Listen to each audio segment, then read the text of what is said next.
Oh, man, I almost had it. Don't burn down my house. Ah, fucker's hot. Get in there. Ugh. Holy shit. There we go.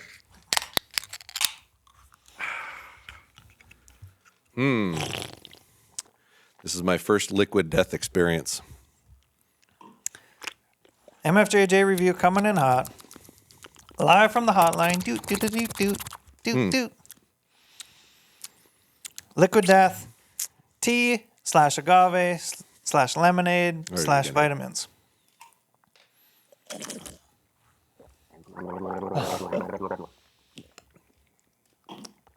It's like the mildest little bit of tea I've ever had. The kicker is 6 grams of sugar, 30 calories. Beautiful. That's not bad. No, I think that's pretty good. Yeah. I get the lighter flavor and whatnot as I age in my life, and I attempt to get toxins away from my life, with the exception of alcohol, because that's always fun. Sugar, namely. The milder flavors, you're way more noticeable. It's funny when you start cutting that crap out, how much more flavorful things taste. That's pretty good. I could drink that. Dead Billionaire. Yeah, and they have great names. Well, there's anybody in mind that they have for that. You know, I heard their owner talk about this, and they started as a water company that people could have at concerts that didn't make them feel dorky. Yeah, which is pretty cool. Yeah, like a cool can with an interesting logo. Yeah. That if the people are hydrating at a concert, it wasn't like, oh my God, look at that guy drinking water. Or whatever. Well, yeah, when you look at that, it kind of looks like there'd be alcohol or could be a something. seltzer, could be a beer or seltzer or something. Yeah. You know, and actually, the first couple of times I saw these, was a buddy had them in his truck open. I just didn't say anything. I was just like, "Wow, you're bold." Yeah. But no, they're cool. I like it. Yeah. Not bad. What do you think? What's your rating? We're going out of 5 or Normally, out of 10? Oh, we got a 10. It's always out of 10, right? Well, yeah, I like it out of 10. Yeah, it's like out of 10. It's tough because I tend to still like things with more flavor. I haven't gotten to where like I would normally just immediately grab that. But out of the things that I've had that have little to no flavor, like what's the bubblies and whatnot? Yeah, that have just like the carbonated pops. Yeah, like they just have so little flavor. It is pop, by the way. I will give this 7.6. Yeah. Solid rating. Yeah, I'd be right there with you.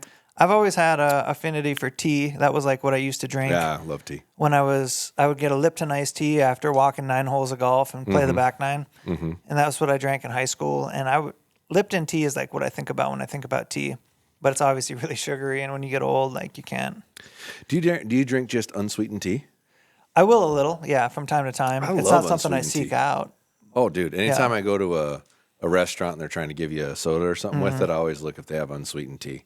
Because you're still getting like that caffeine, which I need.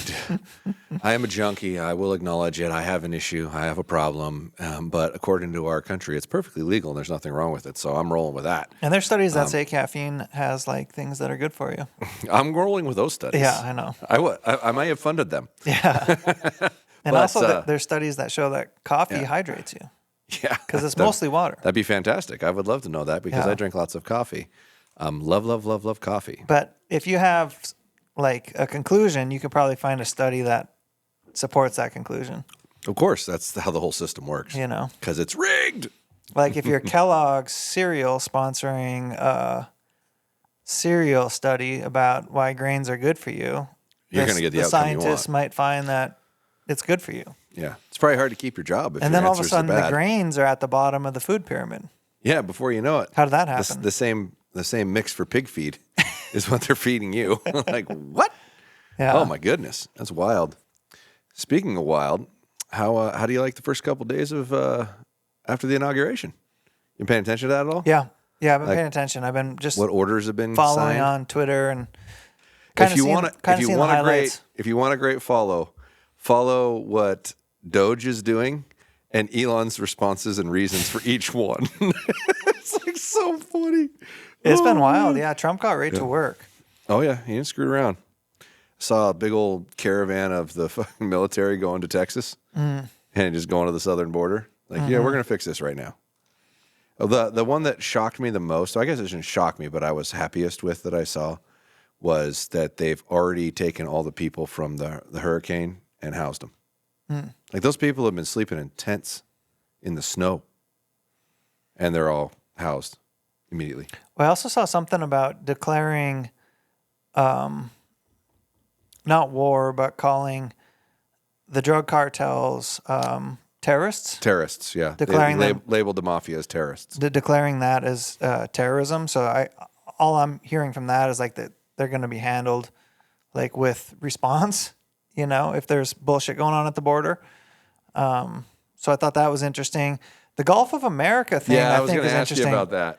because somebody said that it was a workaround to It get is. them to drill. I believe, in the yeah. Gulf 'Cause they because said there was can't- legislation that Yeah. said they couldn't drill in the Gulf of Mexico. Yeah. Now it's the Gulf So of you America. relate with the Gulf of America. Can you drill again all of a sudden? And it's going to be really interesting to see like what our relations do with Canada and Greenland in the next like 6 months. Yeah. Surprisingly, from the stuff I've seen from like Twitter or X, a lot of those people are pretty receptive to the idea of being part of the U.S.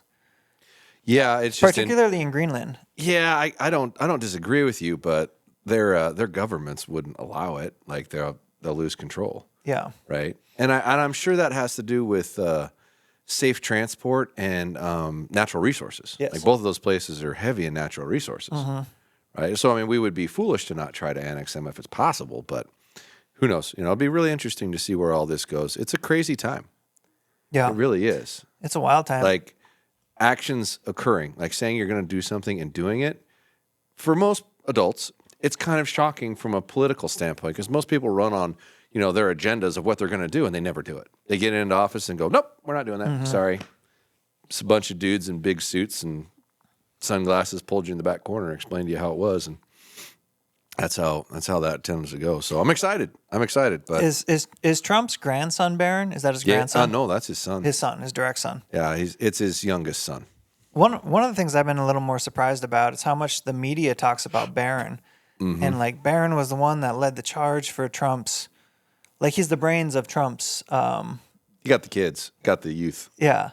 I got the youth voting for And him. they I paint shouldn't him say out. kids, They paint him sorry. out to be this genius, and it's like it's really surprising to me because I think most people from my generation could look at the election and say that it was going to be won on social media. Yeah. The person who would do the best job on social media, and a huge part of that is being present on podcasts, being present on things like people's vlogs and pieces of culture where people are actually getting their media now. And and the media's like, oh, Barron's a super genius. He won the election for him. He got him on these podcasts. And my only reaction, I was like, duh. I mean, where else would you go? If you wanted to have the greatest influence on the election, you would go to the Rogan podcast. Yep, good. And yeah. I think Rogan was always hesitant to involve them and brought him in. he at didn't the want end. to take a side. Right. Like the last cycle, he wouldn't take a side. But if you don't want to go on Rogan's podcast, maybe you go on Theo Vaughn's podcast, or you go on the Full Send podcast, or you go on any of these massive platforms where you have ability to reach people and talk to them in a way where it's long form conversation, not like this catered up bullshit, So it just to me seems like a no brainer. Like that's where the election was going to be won. Yep. And post election, it still amazes me that Kamala ran over. It amazes me, but it doesn't amaze me that she ran over budget on her election. Like, hello, Right. what greater preview for what would have been? What? Well, they had 10 times the money. Yeah, It was crazy. The and they ran it over budget. Yeah. Like, what does that say about that party? Yeah, that's wild. Amongst other well, things. that should be, but that's always been the case, though. That's know. part of why. Yeah. Part of why people vote a certain way. But anyway, let's get on to some more important things. Like, how are you doing? Oh yeah. Are you okay? Like, are you seriously okay? So- I mean, I know I reached out to you just to make sure you're all right, but So reactions for the post game of the Lions game, it was disheartening for sure. As a Lions fan, like you're not used to winning Super Bowls, so it's not the expectation that you're going to win in the playoffs. But the way this season went and how many close games they won, and the government's listening to you. and how many games they won in close fashion, and just how solid they looked all season, it was really frustrating to watch. Going into that game, how many defenders were they missing? Like How many 6. starters? Like 6. Yeah. Right? It was like McNeil, the defensive tackle. our defensive end, whose name is slipping me. What's his name? I couldn't remember his name, but he's the guy they drafted. He's the last tall year, white right? guy Yeah. who was 7.5 sacks through 3 games. Hutchinson. Yeah, Hutchinson. Yeah. Yep. They were missing one of their starting linebackers, one of their starting corners. Didn't they lose their other starting corner like right out of the gate too? Yeah. But they just kept winning in spite of all these challenges that they faced. So I really felt like if they could get through this game and then continue to get into the playoffs, they were just going to get healthier. But just watching that game, like the Commanders played a perfect game. Was it Jaden Daniels? Is that his name? Yeah, Jaden Daniels. Jaden Daniels threw that one ball where he was getting tackled like 40 yards downfield, and the receiver caught it with his eyes covered. And at that moment, I was like, this is what's happening. They're pitching the perfect game right now. Yep. And that's what I thought they did. I thought the Commanders played that game in a perfect game, and they went into Detroit playing with no fear, going for every 4th down. Right. Which is exactly what I would have done as a coach. Like, you're playing, you got nothing to lose. You're supposed to lose that game. So go do what Dan Campbell does and try to spit on their field. Yeah, do everything you can. It was super sad to watch them lose. And I think 5 years from now, Lions fans will look back and be like, wow, that was a Super Bowl team that let one get away, because they were really talented. Yeah. And then, of course, right after they lost, like, Aaron Glenn's gone, the defensive coordinator. And the offensive and coordinator. the offense too. coordinator, And they're both Ben, gone. what's Ben's last name? Johnson. Ben Johnson, yeah. For sure, yeah. Yeah. So they both signed massive contracts to become head coaches. So who knows what the future's like. But yeah, it was I think the future's going to be fine. I think it will too. I believe in Dan Campbell. He's a great leader. But it was just sad. Like, it was sad. It was like watching your friends or your family underperform at a performance, you know? Like watching, it would be like watching my nephew lose a basketball game that he should have won. Yeah. It felt like that. It was like they Do should. you think there was any looking beyond it, and that's what caught him? Or I really don't know. Did Washington just really? I think they just outperform got themselves? punched in the stomach. I only saw the last quarter and a half because I was still They at a got trade punched show. in the stomach conveniently at the right times, and they turned the ball over too many times. Like 4th and 2 on the goal line, they get a 12-man penalty. That happened. The Lions had 12 men on the field, so immediately they get a 1st down on the 1-yard line. Jamison Williams on an end around throws an interception on a ball he shouldn't have even thrown. He should have tucked it down. Like when you're running an end around or a running back pass, those guys only pass the ball if you're wide open, because you're supposed to be wide open. Right. And he forced it and threw an interception. And then Jared Goff threw a couple picks on one that was tipped and another one that floated on him. So you can't win playoff games with 4 or 5 turnovers. Yep. I mean, it was turnovers. Their offense did what their offense does, but their defense didn't get a stop, really. Gotcha. Yeah. Well, I did appreciate Dan Campbell's response. Yeah, he had ownership. He had ownership of all of it. Yeah. He did really good. And that's what a good leader does. I think Dan Campbell is a great leader. And I think he might be the best coach in the NFL for a player's coach. Yeah. And there's this idea of extreme ownership that gets thrown around, popularized by Jocko in the last few years. And like, to me, that's what Dan Campbell has. He's always accountable for his problems. Yep. I mean, in his post-game interview, he was super sad too. And he was just like, they asked him about the 12 guys on the field. He's like, that was my fault. I mean, what better response than that? Like, that was my fault, you know. That's a coaching error. And he's the head coach. Everything falls on his shoulders. Yep. So, it was an interesting year. They're super talented. You know, I'm biased, obviously, but I feel like it's one of the most talented offenses we've watched in the NFL in the last 15 years. Mm-hmm. Like since the Rams, when they played on turf, the greatest show on turf or whatever. Gotcha. Yeah. The old Kurt Warner days. Yeah. Yeah. Yeah. That's a very interesting story. Yeah. Behind him. And like Peyton Manning with the Colts, he had 1 or 2 years where their offense was so good. That's how good the Lions felt. Every year their offense was good. What are you talking about? 1 or 2? Omaha. Yeah. Omaha. Peyton changed offense, period. Yeah. Like he raised the expectation. Peyton was a coach playing in a player's body. Correct. Yeah. His IQ is tremendous. And a player that couldn't run. From a very unathletic white dude. Anyway, I need to shift gears because I think it was a couple episodes back when I just got back from Texas. One, I screwed up a couple of things. One, I was utterly exhausted. I think that was the next day. Yeah. And I was very short on sleep, so my brain was really foggy. One, I inappropriately referred to Tom Segura as Tom Saragusa. if I remember Tony right. Tony Siragusa. Yeah, no, I was my brain was totally in fog. And Tony from The Sopranos. and I'm very aware of Tom Segura. Seen every stand up he's got. Watched Sledgehammer just the other day. Very funny. My brain was very foggy, and one other thing that I misquoted or misrepresented is I shot 3 javelinas, but only recovered 2. So I killed and recovered 2 javelinas, not 3. There was comments in there, and somebody messaged me. It's like, hey, you can only shoot 2 javelinas in Texas. I go, well, I did only shoot 2.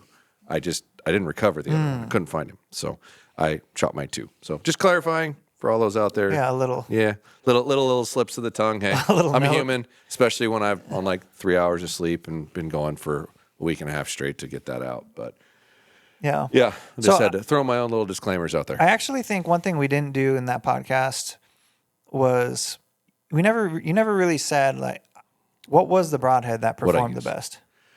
So out of all the stuff we tried, just being completely frank, the hybrid broadhead seemed the most impressive. Yeah. The most consistent, the most impressive, which the majority of what we had were evolutions, but we did have some other hybrid broadheads as well. And after seeing the results we got from the hybrid broadheads, I would bring and dig every hybrid broadhead I could find. I want to try to do a couple of management deer things like that a year and hog hunts a year to have a lot of shooting animals with different things. A lot of reps in the field. Because that was one really, a lot of reps in the field and a lot of actual different broadheads. Like that was one thing I was trying to do is every day I went out, I put different broadheads in my quiver. So so if I shot something, I shot it with something different and saw a different result. That was something I was super psyched about. So I ended up shooting both my deer with a razor tip whitetail special, and it had great exit holes, but little tiny entrance holes. Was a little disheartening there. The deer that I didn't find, I shot with a mega meat.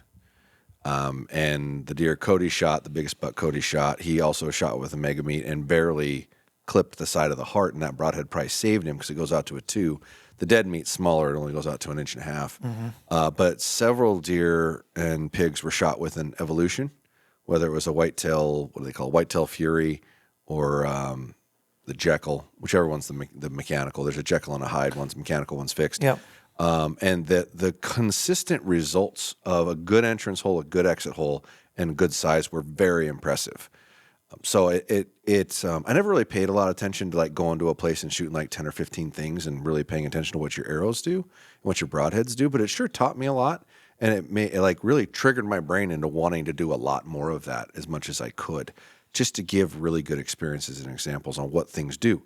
And there's several broadheads out there that I would love to see what it actually does on an animal in an instance where you're just trying to manage herds and things like that, where you can take out a bunch.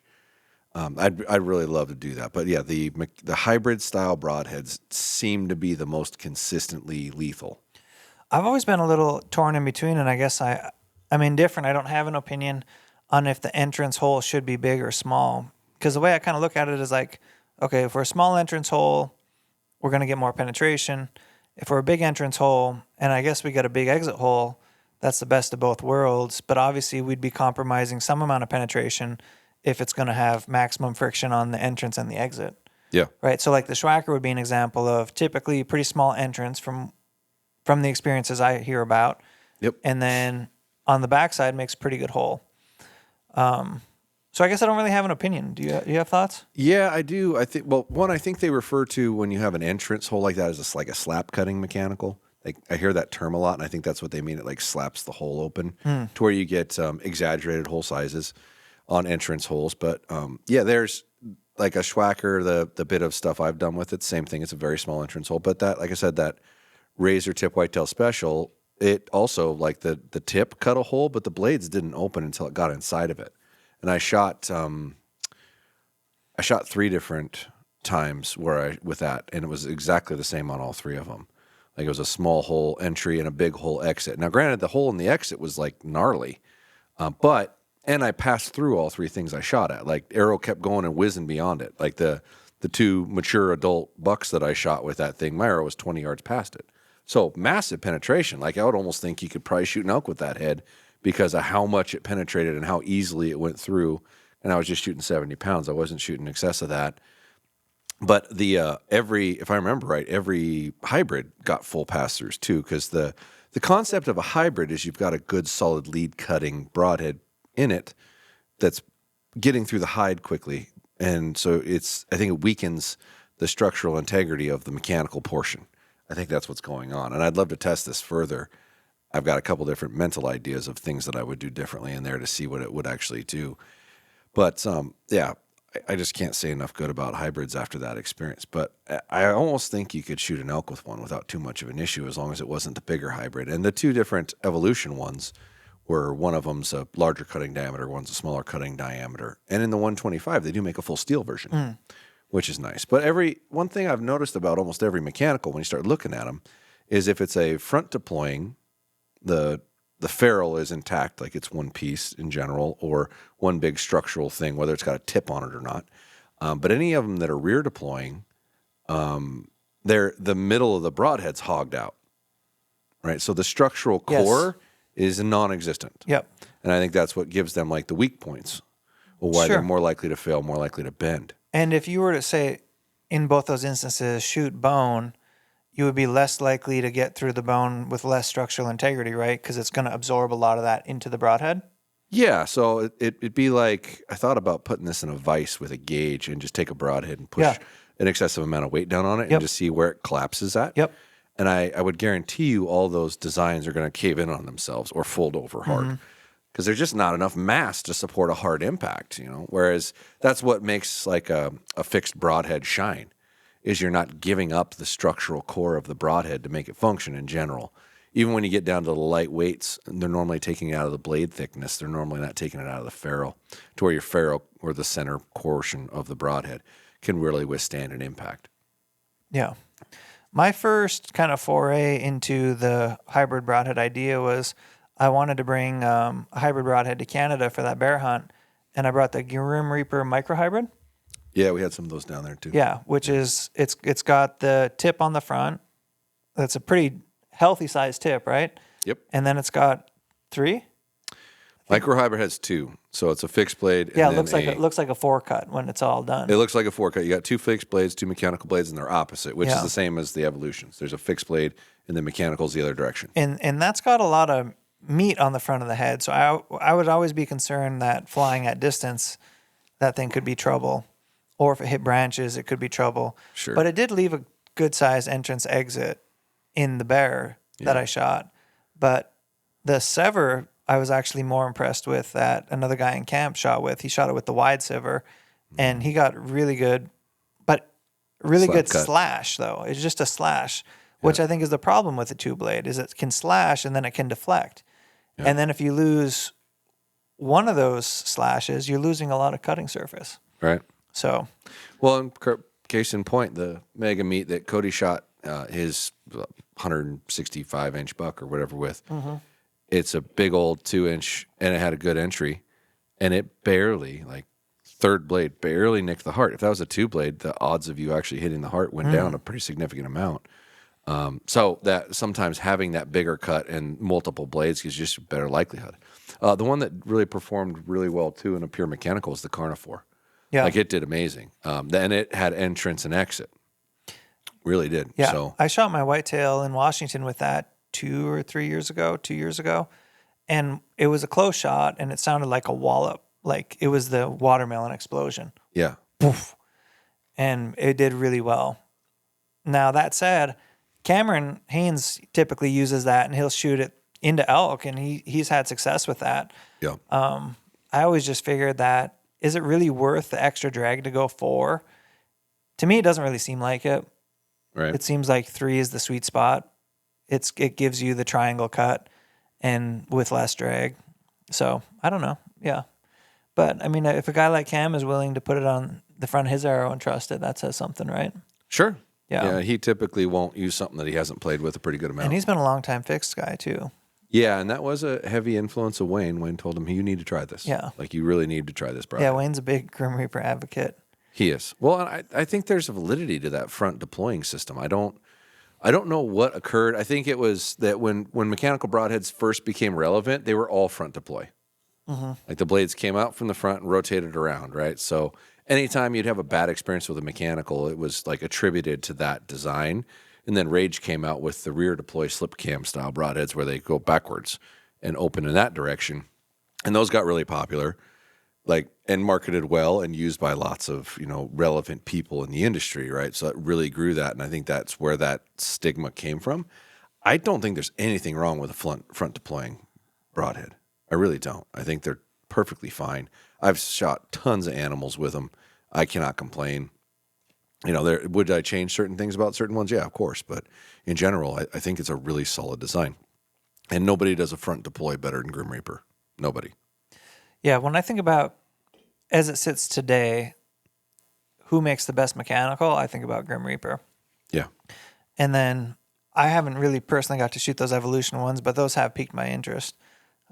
And I've heard good things from a couple different sources, so that would be another one that's on the list. Who else would we put on that list of is making a really reliable mechanical? Reliable? People would say, honestly, the newer Rage stuff is really good. Like this year's design, last year's design, they made good broadheads. They've lost they had a couple of bad years there where people just kind of shifted away from them. Yeah. The titanium beasts, I really don't see how you can go wrong with that broadhead. It's just expensive, right? It's how much do you want to spend on a mechanical? Yeah. And it seems pretty easy to deploy that too, right? Yeah. Like if you were to hit a twig or if you were to hit a chunk of sage. Your bigger issue is shutting it. Right. Which they give you little fingertip things, but when you're in the field and you manage to open it, you got to shut it. I've put it against a piece of wood and grabbed something else and tried to shove it to close it. So I've tried to hang on to it with my fingers, and it's a little too hard to hang on to and close. Plus, there's always that mental, you can do it. It's just if this slips out of my hand, I'm going to cut myself kind of thing while you're doing that. But I can say the Evolutions I was very impressed with. They're good mechanical broadhead. Even though it's a hybrid, it's still mechanical. Good system, seemed to work really good. And honestly, the Schwackers work well. There's just not a big entry hole. Most of what's on the market today works well. It really does. It's just the first thing a guy's always going to blame is the broadhead if something doesn't go right. It has nothing to do with where you hit the animal or how well your bow is tuned. It's always I shot him with this broadhead and he didn't bleed at all. Usually when you find those instances, if you do recover the animal, it's shot placement. When you go look at it, it's well, look at where you hit him. He's probably not going to bleed really well from here, but people don't want to blame themselves. It's unfortunate. Most every broadhead out there will do a good job. It just will. And it's just unfortunate that I had a bunch of people send me mega meat shots after I had said I haven't seen a pass-through. Oh, here's my pass-through, here's my pass-through, here's my pass-through, right? So nowhere near the shoulder, mind you. If you ever got anywhere near the shoulder, you're probably not passing through, and I was referring to ones that hit shoulders. But I appreciate the input that I got back from everybody on that. It was good. I like seeing that just so I can reinforce that.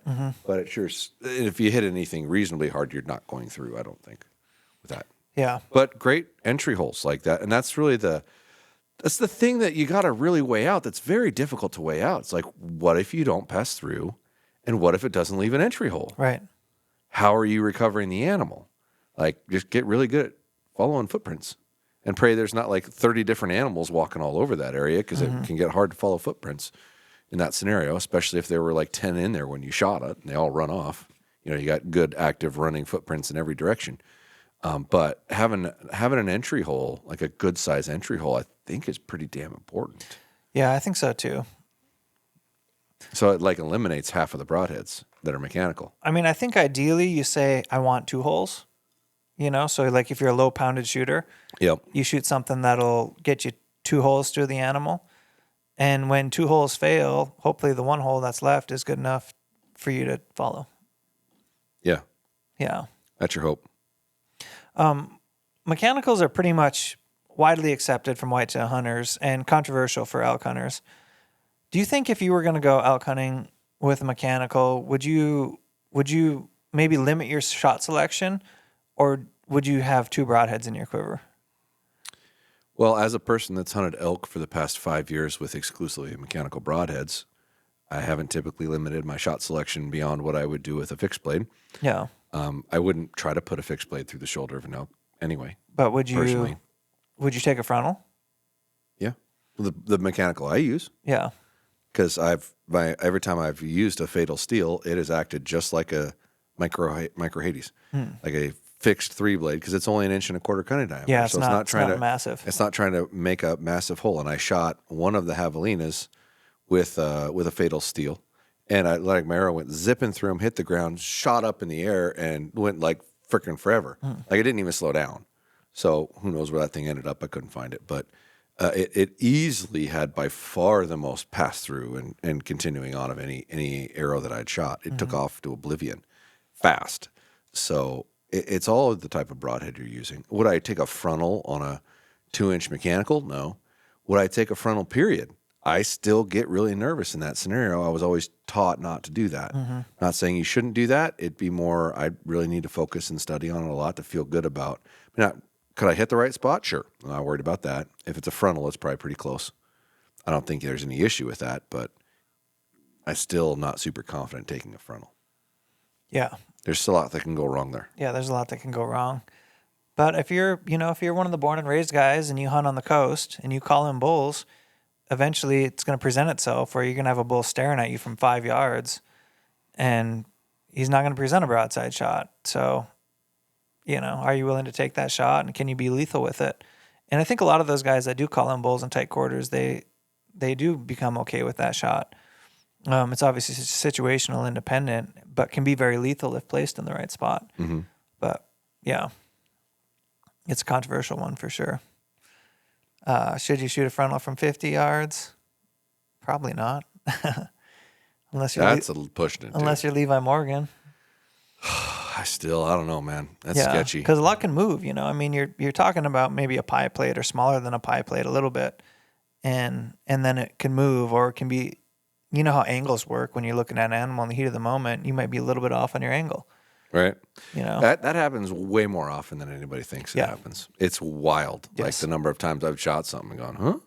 Like I was sure that thing was perfectly broadside when I shot it. It's adrenaline too. It is. I'll get you. Adrenaline in the heat of the moment changes perception. Everyone's guilty of it. Yeah. For sure. Now you and I both got to shoot the Stan Solex a little bit, and I've gotten a few more reps with it. What do you think? You like it? Yeah. I think that's a viable, good hunting release and a good transitional thing for someone who is trying to take a different mental approach to their game that doesn't want to spend $300 to figure it out or play with it.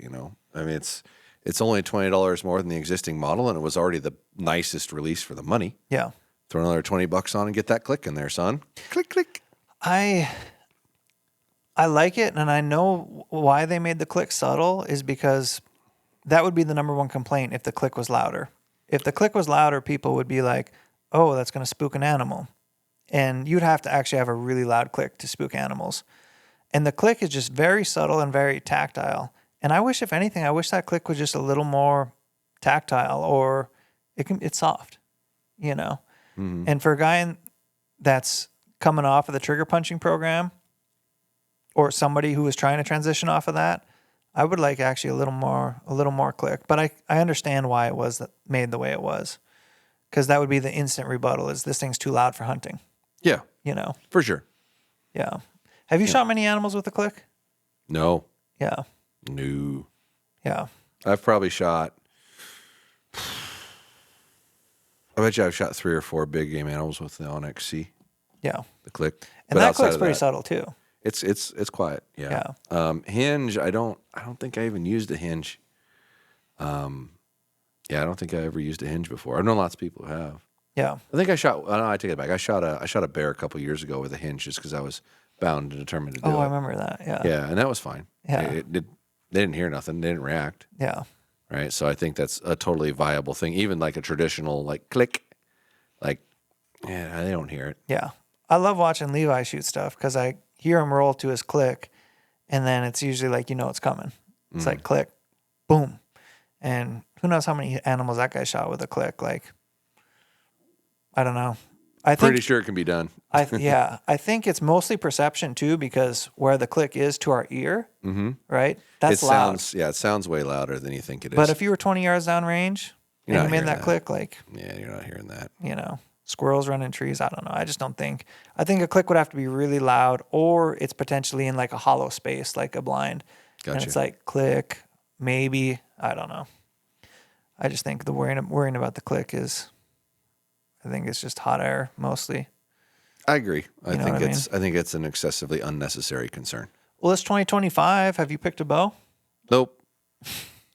I'm still shooting a Lift-X 33. Yeah. I am. Mostly. I have one other bow built. I haven't built the other two yet. I'll build at least 2 more, maybe 3. I don't know. Maybe I'll build them all. I don't care. Get them all sighted in out to a distance and start slinging some arrows. In fact, I probably will build them all because I have a plan for that. To be continued. Little teaser for you. But, man, I'm really impressed with that bow, especially the couple of small changes they made to it. I mean, there's big changes, obviously, too. The tuning features, priceless. Mm-hmm. But the grips that they came out with, I really like it. Like, it's a really good, comfortable grip. And cutting the riser index out where my thumb knuckle goes in is so much more comfortable. Like, every person that's had one before, like, points it out, goes, that feels so much better. Because it was touching. Right now, you're not touching there. It's just better. Are you at 70 pounds? Right now, yeah. With 80% let off? Yeah. Yeah. Yeah, 70 pounds, 80% let off. I think I'm set at 30 and a half right now. Pretty sure. And that's what I'll take to Mexico. I leave for Nashville on Wednesday, and then I fly to Mexico on Saturday from Nashville. And I'll be there for a week, and then back to Nashville for a week. Mexico's coos?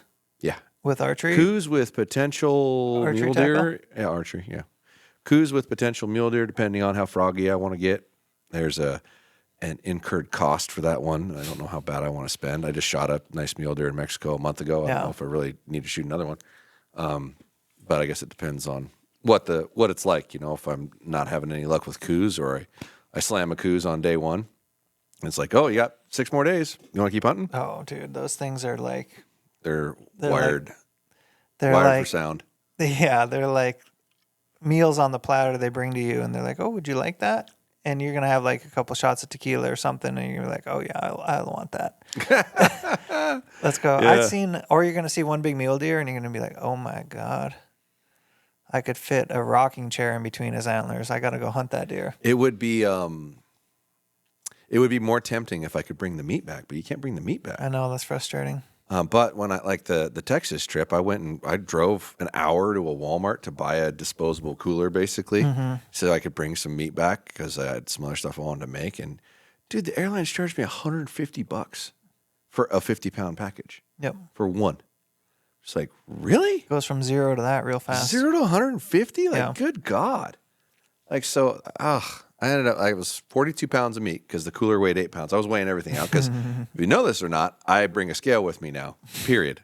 Everywhere I go, there's always a scale in my luggage somewhere so I can weigh everything and make sure when I get there, I know it's legal and hand it to them and off I go, and I don't have to worry about nothing's more frustrating than open your bag and trying to pull out 3 pounds of crap and put it in your carry-on. Yep. One time I swapped my boots out because I had like some little tennis shoe lightweight things that I was wearing. And my hunting boots were in my bag, and that was the only thing I could do was put my boots on my feet, throw my tennis shoes in the bag, and go.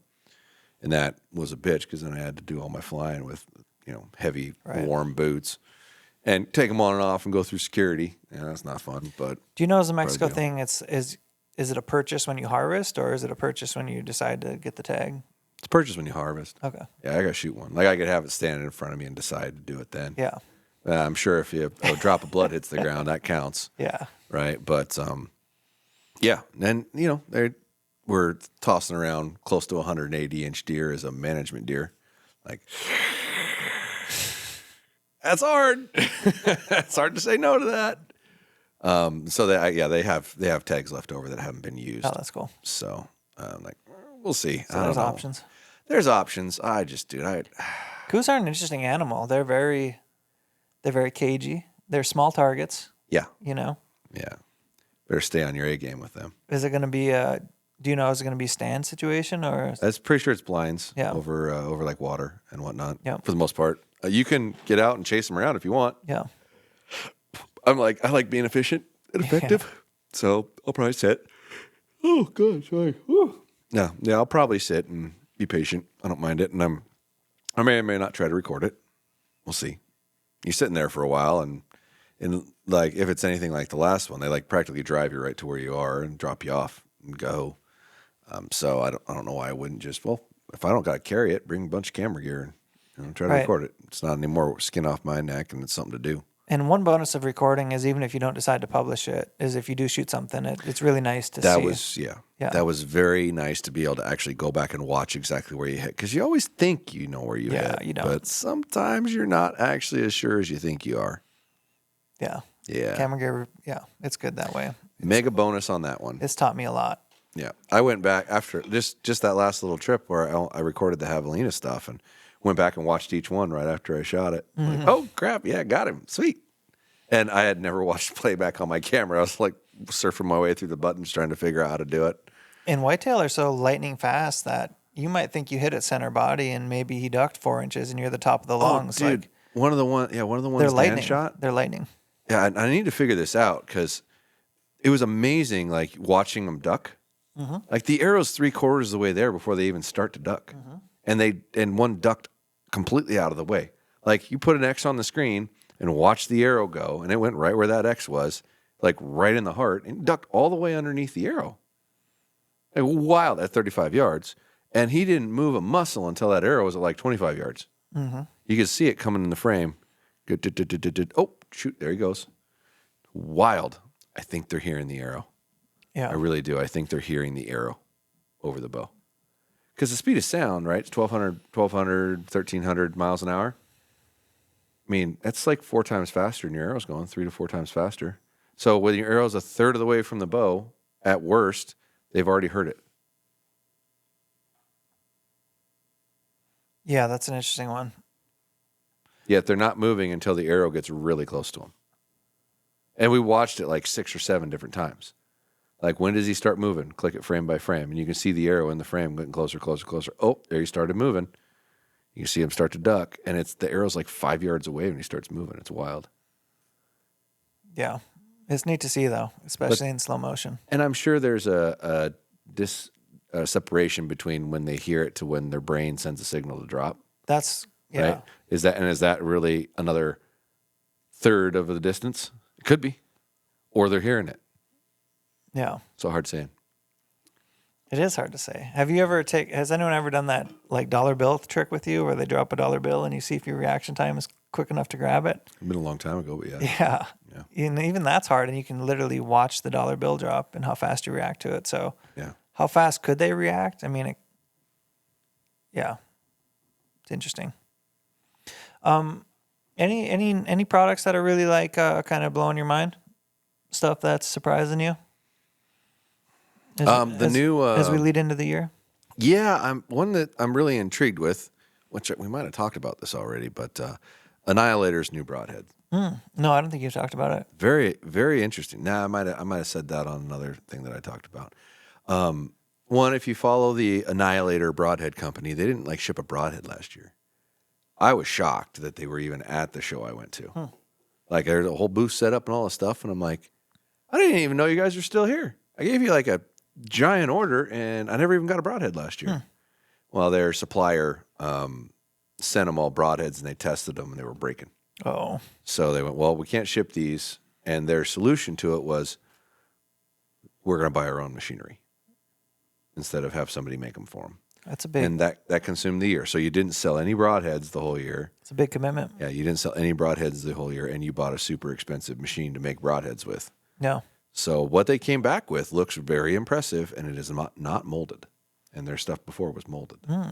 So it's a 100% dense. Yeah, 100% dense is the phrase they used. But it was sharp, wild looking, and the one called the Katana. It's like a 2-blade, but there's like 2 what look like bleeders. But the whole concept of the Annihilator is it's supposed to create like these air vortexes in the design of it that create like a cushion of space that as that Broadhead's traveling, it's like pushing what's in front of it before it gets to it. So it makes a bigger hole because of that. Like, it's pushing the tissue a little bit before it actually makes contact, supposedly. So I'm intrigued just to shoot some stuff with it and see what it does. And they also went through the original Annihilator designs and made single bevel versions of them. So you can get a 3-blade Broadhead that's single bevel. Oh, a 3-blade. Yeah, 3-blade. So the original Annihilator is a 3-blade Broadhead. They made the 100 and the 100 XL, 125, 125 XL, and now they're making a single bevel version of those same Broadheads, left or right. So it'd be kind of intriguing to see what it looks like. Yeah, I'm always curious when I hear the term 3-blade and single bevel, Yeah. because we don't see those, and those things could potentially rip through some stuff. Well, the premise of single bevel, it's supposed to reduce the force to cut, right? Yeah. That's the idea. And it seems to, like, seems based to. on everything I've seen. It seems to. So I'm really intrigued to do some actual legit pressure testing and see what it actually, how much it really changes, or if it changes at all. But I know single bevel stuff does make it turn, and that's a cool part. So you make sure if you are using that, if you're fletched right helical, use a right bevel, fletched left helical, use a left bevel, that sort of thing. You don't want those two forces counteracting each other. Mm-mm. So, yeah, and the katana was single bevel as well. Yeah, that's got me very curious. Yeah, they're definitely different. I wonder if they're on the website. I'm going to try to look them up really quick. They probably are. See if I can get a visual on They them. are making the katana in 100, a 125, and I think a 150. I'm trying to remember if they were making the original Annihilators in 150 or not. I know I didn't carry them in the past.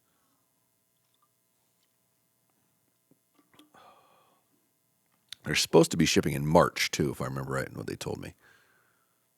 Okay. I remember these now. Yeah. They're not particularly wide, right? No, Not they're wide not. cutting diameters. But that's the premise, is they don't need to be because of the air vortex thing. Yeah. So And they're it's made out off of one chunk Yeah. of metal, which I've always liked. Are you familiar with the Ramcat broadhead? Yeah, but isn't that a vented one or no? It's vented, but the tip. Yeah. You can look at the tip of a Ramcat. That's what it is. Okay. So, and I thought, I'm going to say this wrong or I'm going to butcher it, but I thought the guy who invented or worked with Ramcat that designed that tip, when they sold Ramcat, they came out with Annihilator and they just made the whole broadhead a tip. Because they had some gruesome demo videos. Like, do not look at this, do not show this to your children kind of thing. Like, Yeah. it's gnarly. Are you any closer to finding something that's a good medium to shoot broadheads through other than an animal? I've been working on it with Daryl a bit. We're up to where we can measure things now, so we can find substantial mediums to work. And I'm kind of hopefully relying on him to test some stuff that I can duplicate. But I won't probably put any more time into it until like April at the rate I'm going. I just don't have a dedicated like week to dick with it to set all my equipment up and measure it. So we're using an app that'll actually measure the loss of things. So you can go through. If you have the right camera equipment, you can use a program that will measure like when your arrow hits something and then goes through it, how much slower it's moving. So you can then calculate the loss, right? So if you have like a piece of deer hide and you shoot through it and you calculate a loss of like 8%. Sure. So then you find something that can duplicate a loss of 8%. You know, you put up a Oh, scapula. I got you. You shoot through a scapula and say, oh, we lost 34%. Okay, so now I need to find a medium that'll match 34%. So then you can put things you can purchase constantly, consistently in sequence of each other so you can really measure how much loss there is per thing.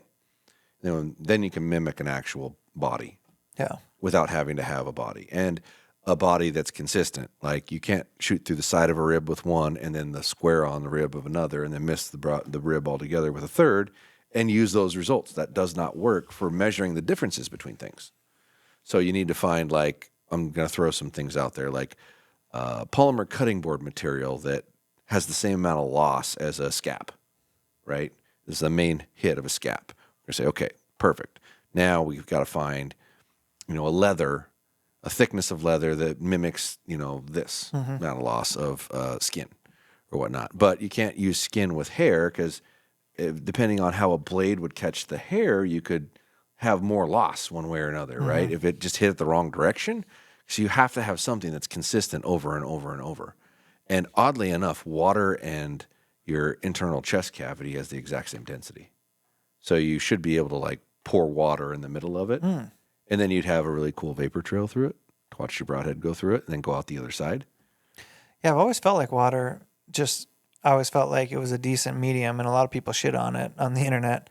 And I'm like, I think water might actually not be a terrible idea, Well, it's not, but the whole premise, and most people overlook the fact that the water's not really doing anything anyway. Right. It's what you're getting into on either side, and that's the truth for an animal. Right. Right. Once you get through whatever's hiding the center cavity on either side is what's slowing you down. The center cavity is not slowing you down. You know, going through a lung, going through a heart, going through. Now, if you hit the stomach just right and it's full of grass and your broadhead catches that, sure, that'll screw you up. But if you hit an animal where you're supposed to, there's nothing in there that's going to slow your arrow down at all. The opposite side will. You know, so can you go through a layer of skin, a scap, you know, 8 inches of water, and then another scap, and then another layer of skin, right? To measure the metric of how much force do you really need, so you can then tabulate that back into how much poundage, type of broadhead, arrow weight do you need for this kind of animal, at what distance. That's cool. Yeah. How's Nashville going? It's cranking. It's still early. We are shipping a lot of stuff. They've had a couple of really big days. How's inventory? A lot of slow days. Yeah, we're 40% probably. It's still, I think it's going to be another month to month and a half to where everything's stocked up and middle ready of to go. March-ish or something. Yeah, and I honestly, I may wait for our grand opening event to just be like right before the tack, and plan it a couple of days before the tack down there starts, and just have a major, you know, grand opening event. But I'd like to do it before that because that's like a long ways down the road, and just have another secondary event. But I don't even want to think about it until I know we're stocked, stocked, like everything you could possibly want, ready to go. So, have a fun little event. Right on. Yeah. Well, on that note, fire's out. Liquid death is gone. 7.5. Pod has been casted out into the ocean. Hope you guys enjoy it. Subscribe wherever you're listening. Leave it a review. Share it with a friend. Oh, did I wake you up? Share it with your stepmom. Share it with your grandma. Share it with your cousin. You know, share it around. Just share it. Yeah. Simple as that. Just share it. It's like a piece of steak at a party. And if you have 5 minutes, leave us a review. Oh, yeah, totally. It helps a lot. Not even 5 minutes, 15 seconds. 15 seconds. A good one. Don't leave me a bad one. And on the next pod, we'll tell you about a new partner we're going to work with to help us get some better tags. I like better tags. Yeah. You like better tags? Yeah. Tags I heard good. Dan say once that, and it didn't really hit me until later. He's like, once you kind of figure out how to hunt, and I'm not even saying I'm there yet, but once you figure out how to hunt, it's about finding the best tags you can find. Correct. You know, once you can hunt, like it's all about where can you hunt and what kind of position can you put yourself in based on what you're going for. And I just want to go on good hunts. That's my stage of life. Like that doesn't always mean shooting an animal, but adventures, high quality animals, hopefully not too many people. I'm out in the wild to do things in the wild, you know. I just want to go on lots of hunts. Yeah. Lots of hunts because I'm making up for lost time. Yeah. All that time I didn't go hunting that I should have. Right on. Yeah. We'll see you guys. Peace out.